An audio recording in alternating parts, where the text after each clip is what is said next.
Hey everyone, welcome back to another episode of How to Leave a Cult. I am your host, Brooke Walker, and this is my story this is really my biography about being raised in a cult from the age of 8, when my parents joined it, me and my siblings. Specifically, it was called the Church of Immortal Consciousness, which was run by Stephen and Trina Camp.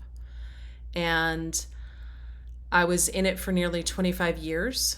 This story is going to include lawsuits. It's going to include my arranged marriage. It's going to include bodyguards, emotional abuse, alcoholism, speaking to dead spirits, control. So if you're new here, that's what you can look forward to. So you may want to go back and catch up because we dive in each week to another kind of little piece. So, little recap on last week. I talked about how I was told that I was supposed to be a medium as well, and what that started to look like. And then I also talked about when I was called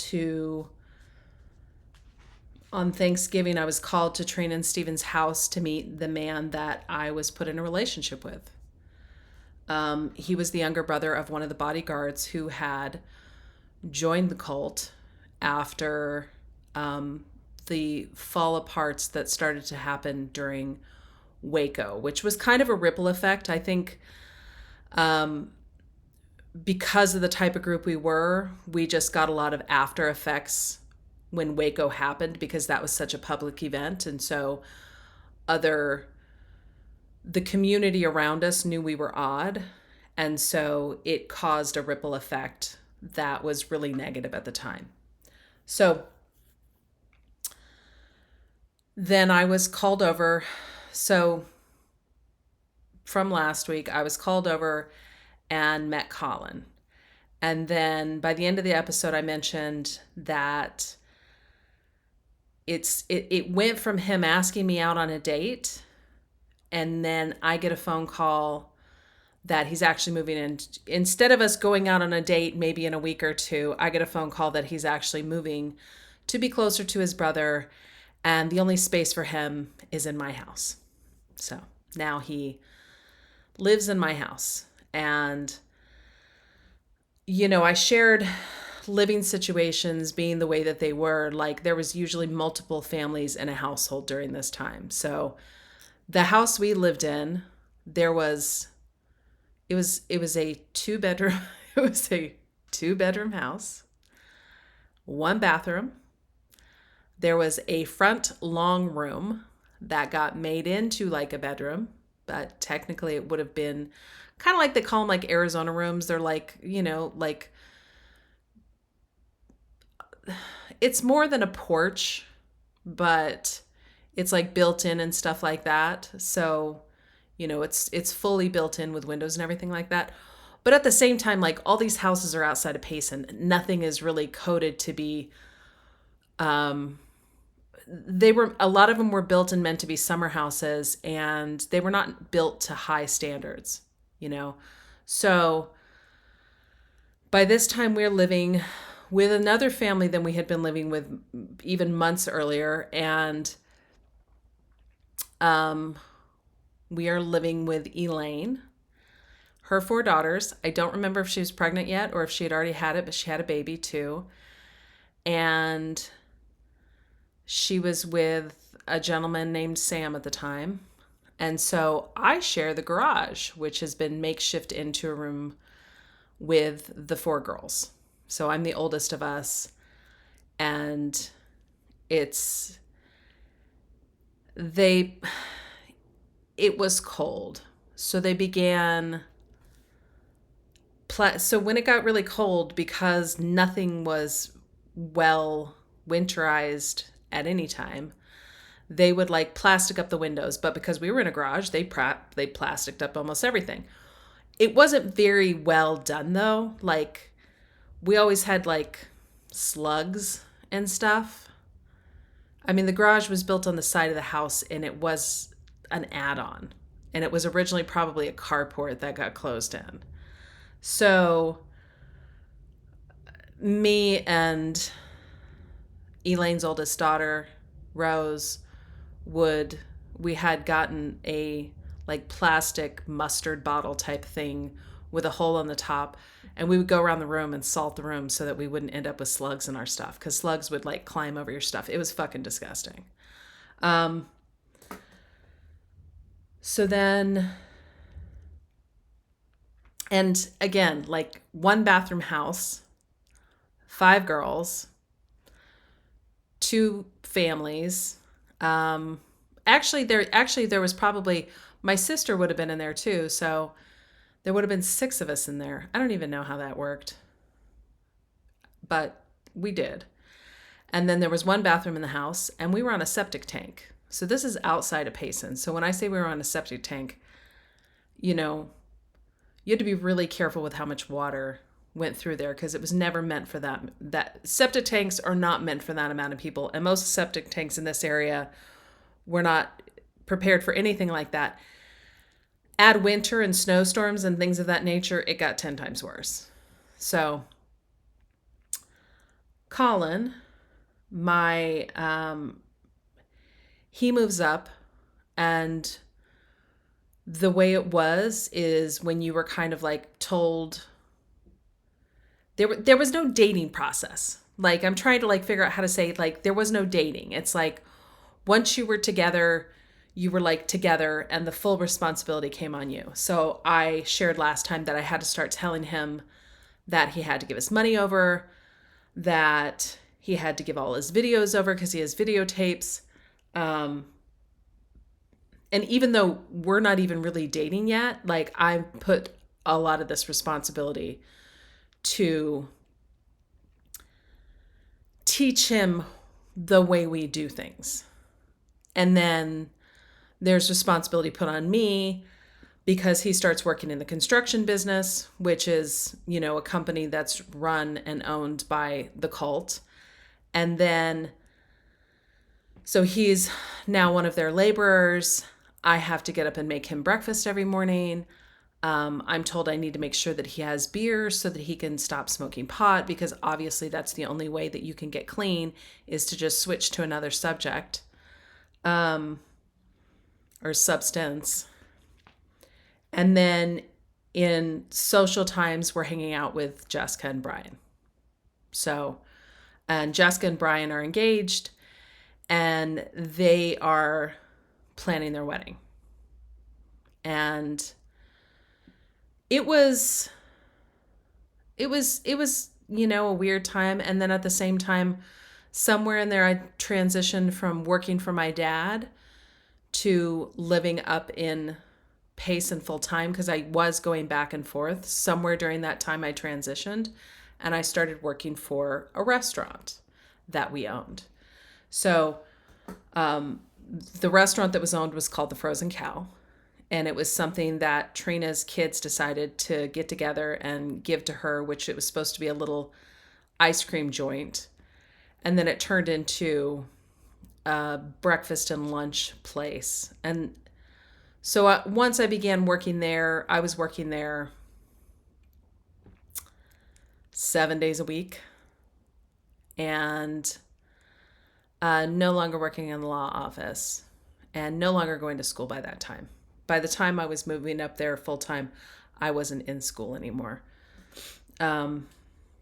which I had started going back for a little bit to pursue some college stuff. So one of the other expectations when a young relationship gets together is that you are expected to kind of tell all about any sexual past or history you have. And I can tell you now how much I hate this as a concept altogether.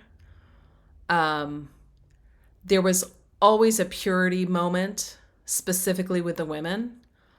But regardless, there was this very damning and damaging way that the cult would have us speak about our sexual pasts, that we had to, if we didn't tell everything, then we weren't telling the whole truth. And we were we were holding lies behind, and we were hiding behind our lies, and we weren't. And if you didn't share the whole truth, then, you were out of integrity, and the expectation on your relationship was not good because you were being out of integrity with the person that you were supposed to be fully open with. So, and of course, because I've been in the teaching as long as I have, when all these things happen, I have to teach Colin how we're supposed to do this, which was another general expectation in the cult as well, because it was supposedly considered a feminine-based teaching, which meant that the women were supposed to pull along the men and teach the men, and we were supposed to be the spiritual voices for the men. And at the same time, it was an incredibly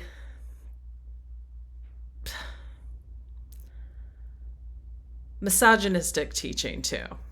So it was kind of bullshit.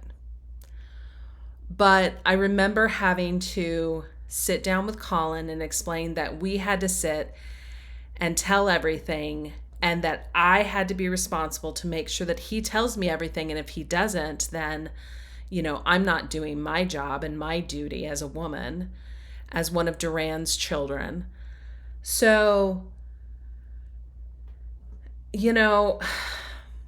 I remember sitting while we talked with each other, and I have to share my past, which is very brief, but there's this way that you have to give the dirty details. So, like I said, when me and Colin got together, I was a virgin.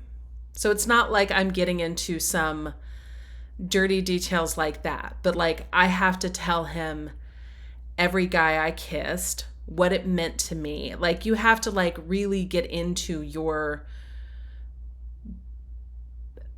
intentions and everything else, or else you're not really telling the truth.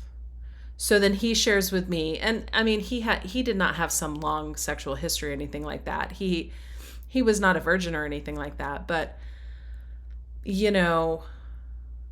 because I've been in this community, the way that I'm forced to ask questions, even though nobody else is there. It's just me and him. But the gaslighting is so high. So I basically drilled him, and there was a part where you are doing things that are so incredibly unauthentic. And there was no part of it that I wanted to do, because I'm in a relationship for the sake of duty. I haven't even gotten to know this person. And there was no getting to know each other. There was no facilitating some sweet, young love type of thing. That's not what this was. This was you two are gonna be introduced, and then I'm being told by Duran that this is my vibration, and so the rest is all expectation and duty. And I'm sure for him, all of a sudden he has a woman who is caring for him and making him meals and getting him a case of beer every day. What 19-year-old's gonna be oh, this sucks?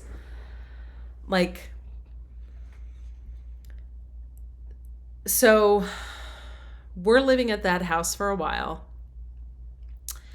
until, and we, got to know each other. And then we get moved in with Jessica and Landon. And Jessica and Landon have moved into a trailer that's down the road. And whatever you think about me saying that it's a trailer, I guarantee you it's worse. This was one of those little trailers that you'd haul on the back of your car that had been parked, and then they basically did a built-in bedroom and a porch on the front of it. And it's pretty much that great. So Jessica and Landon are in the bedroom, and me and Colin are sleeping in the living room on a couch. And so,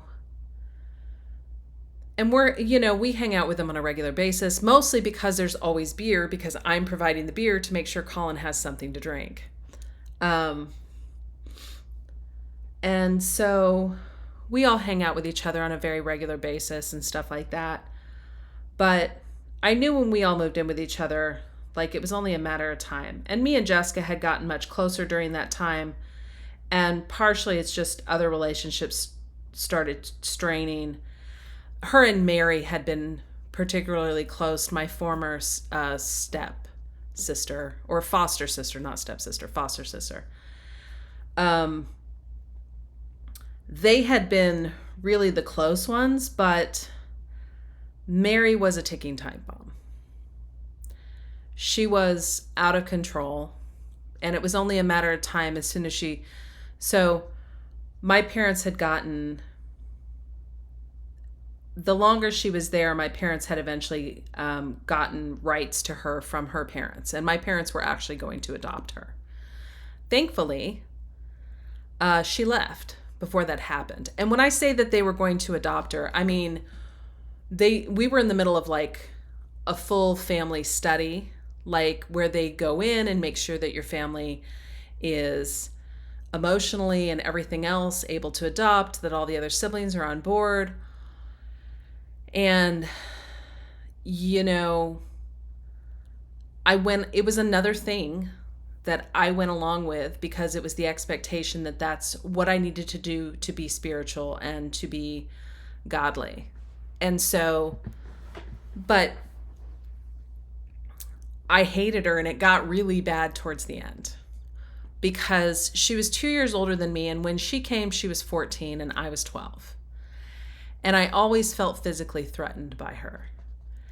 And probably a year or so before she left, maybe a little before, definitely before this time that I'm talking about today, me and her had gotten in a fight. And it was one that I was absolutely done with.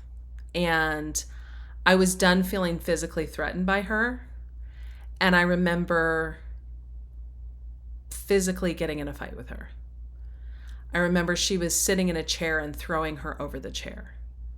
And I don't regret it, but I also don't like any kind of physical violence, because it's just not who I was. It's not who I am now. But I felt so defeated, because, and looking back, there was so many games that were played around us. And it was so manipulated, because they would do this older sister stuff where it's like, she's the older sister, or then I'm the older sister. And it was like, and then, she would be constantly in trouble. She was constantly drinking. She was constantly doing drugs. She was constantly talking about her sexual stuff. And because we hung out with the same friend group, I was often the one that got bullied in the middle of that. So I felt like my friends were turned against me. So all of a sudden, Mary Lee, and she used to steal from me. She would take things from me. And it's not like I owned much. So it always pissed me off. So when she eventually left, I was incredibly relieved. Incredibly relieved. But she'll come back in the picture later. So hold out for that. So me and Jessica's relationship, because Mary is now gone, is getting better. And, so me and her are becoming better friends. But then me and Colin move in with her and Brian. And she fucking buried me. I've explained before, when it came to the process, that you would get annihilated, and sometimes you didn't even know why. And sometimes you did, and you had no ability to actually defend yourself, because once somebody's decided you're guilty for something, you're fucking guilty. And that's just the way it is. You're guilty.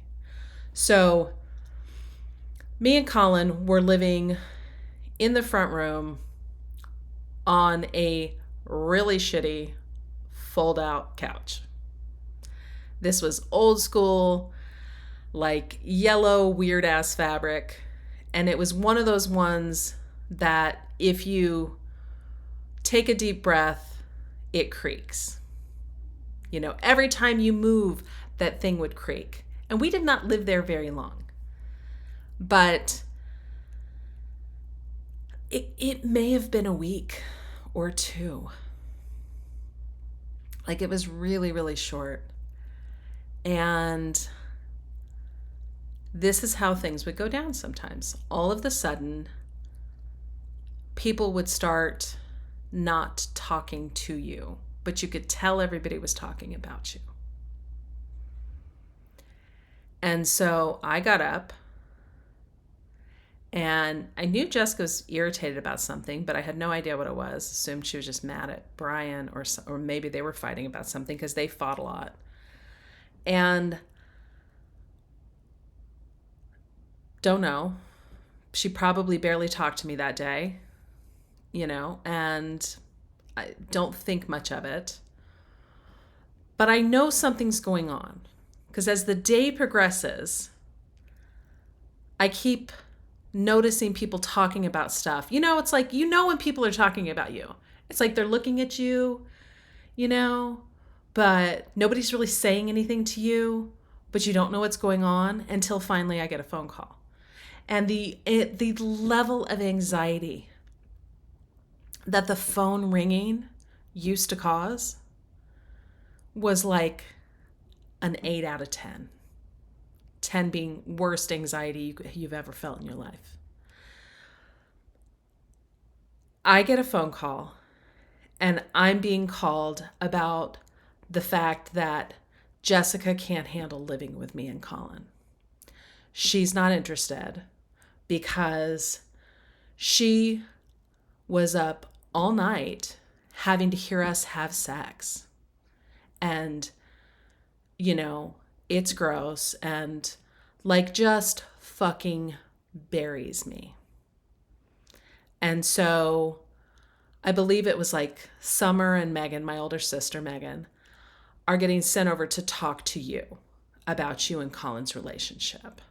And it's like there's nobody in the house. And so I have to just sit and wait. So, because I'm about to be handled. Now, never in the moment did I get a chance to defend myself and say, like, we had lived there for like I said, we had lived there for like 2 weeks and we hadn't had sex at all during that time. I remember at the time because I wouldn't have sex on that fucking couch because it was so noisy. However, I couldn't sleep either. So I would spend nights tossing and turning. And I had tried to explain this, but nobody would believe me because obviously I was lying. Of course I'm lying. I would just make that up. So this drama would be created, which happened all the time. This was not like, I share this incident because I want you guys to understand, like, this is what always happened. And as soon as somebody had painted a picture about you, the only thing you could do to get through it was to like agree and go along with it. It was like, oh yeah, of course. Yeah. Okay. Well, and it was like, well, you just need to take it and you need to hear what's being said. So I got buried, moved out, and the shame. And it was this incredible shame, and I hadn't even done anything. So now I'm like, you know, like me and Colin are some kind of sexual deviants. And Jesus Christ, I wish at 19 that there had been some part of that true. But you guys, I was the most uptight person that you've ever fucking met. I worked full time and I did everything for this idea that I was going to go somewhere spiritually. So trust me, I was not having some loud and fucking crazy sex. Unfortunately, I should have. I should have.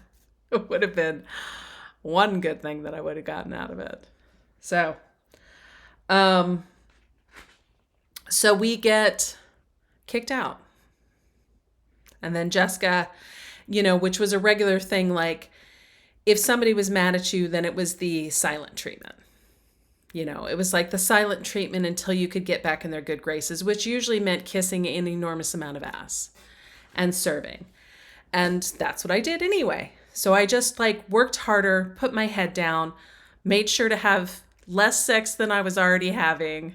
And I mean, it was just another nail in the coffin. Like there was so many things outside of the fact that I don't know that me and Colin ever had a chance to want to really be in a relationship with each other.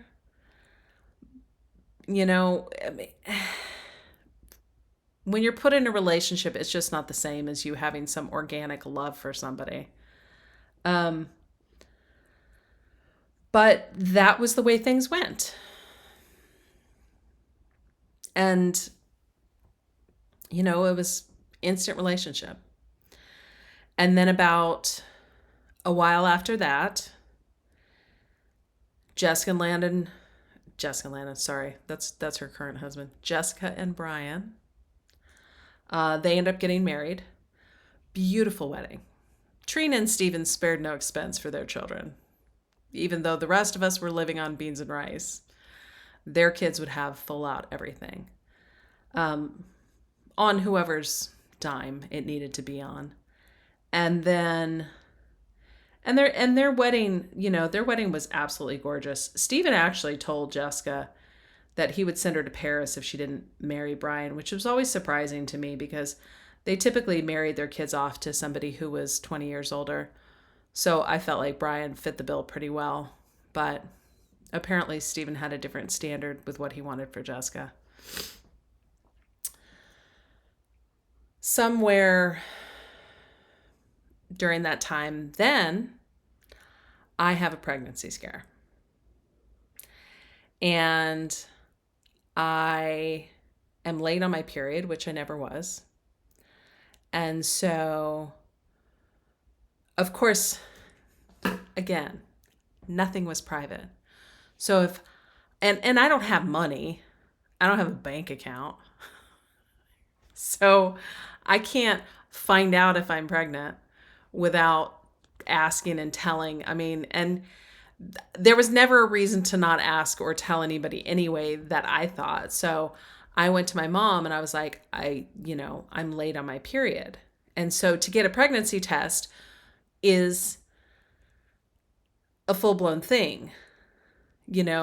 That's not something that's secretive. The whole thing is going to travel the village before I even get the test.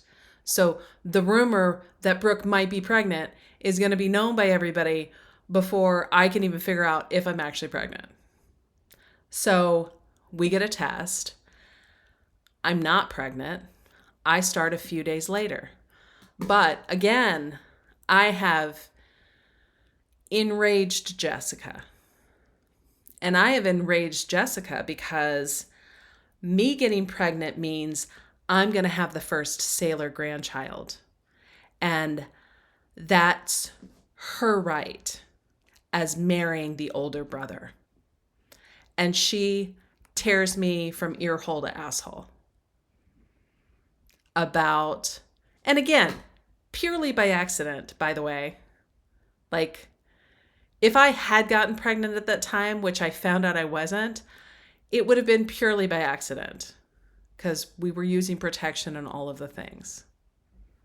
So.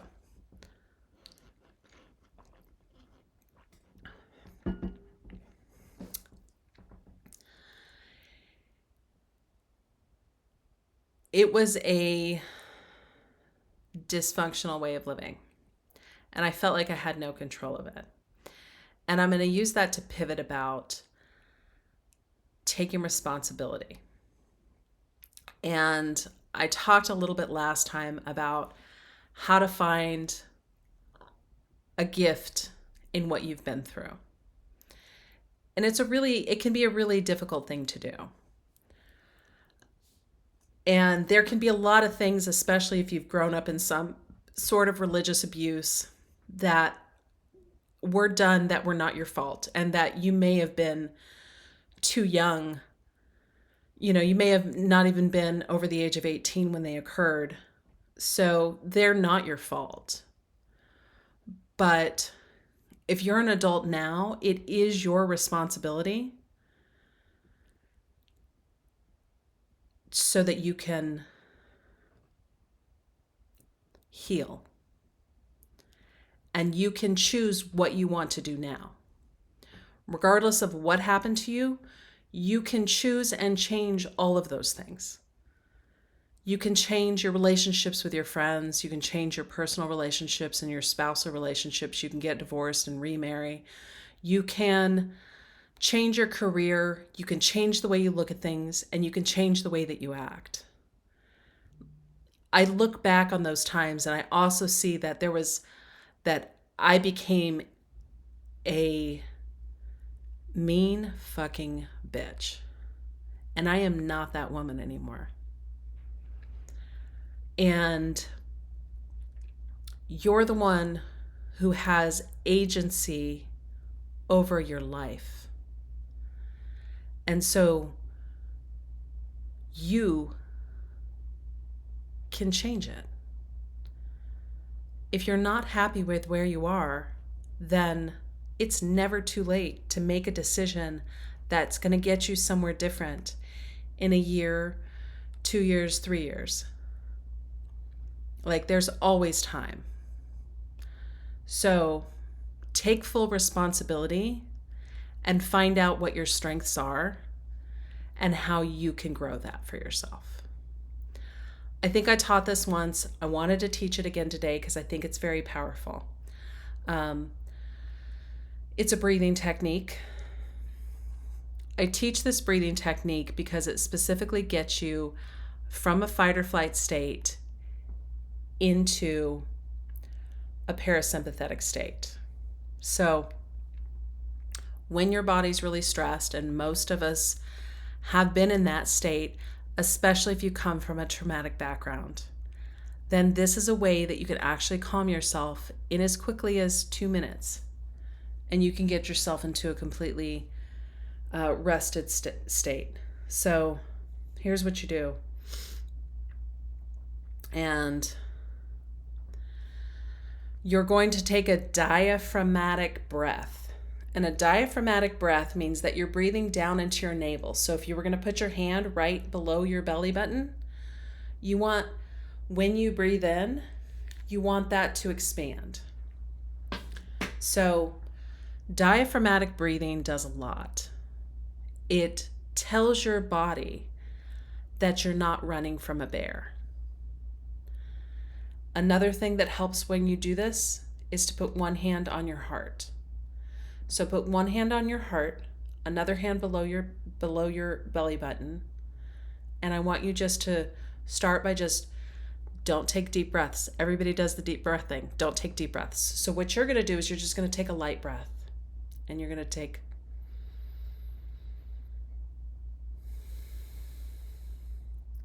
and you're going to start light breathing through your nose at a count of 5 to 6 seconds per breath. So as you do it, and I'll count off for 2 minutes. And so obviously if you're doing anything, if you happen to be listening to this podcast rather than watching it, obviously don't do this if you're driving. Well, don't shut your eyes. Otherwise, shut your eyes while you do this. Because I want you to lightly breathe through your nose. Put your hands where I told you to put them. So one hand on your heart, one hand below your navel. And you're going to lightly breathe in through your nose and out through your nose. And I'm going to tell you when to breathe in, and I'm going to tell you when to breathe out. Breathe in.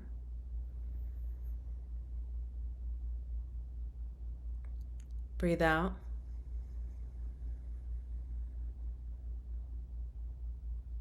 Breathe in.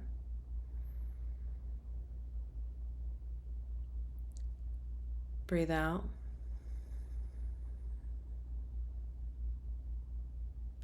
Breathe in.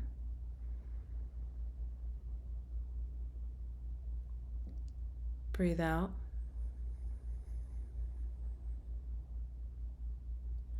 Breathe in.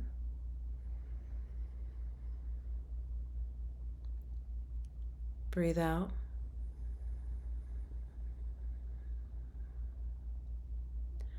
Breathe in.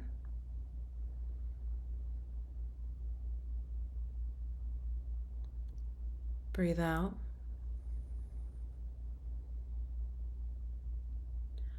Breathe in.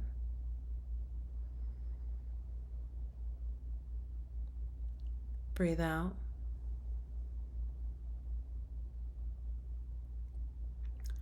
Breathe in.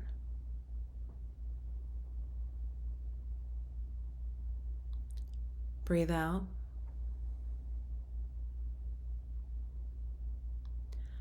Breathe in.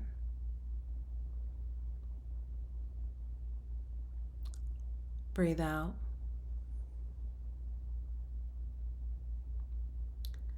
Breathe in.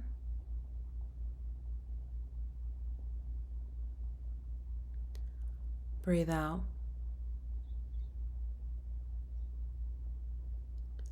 Breathe in.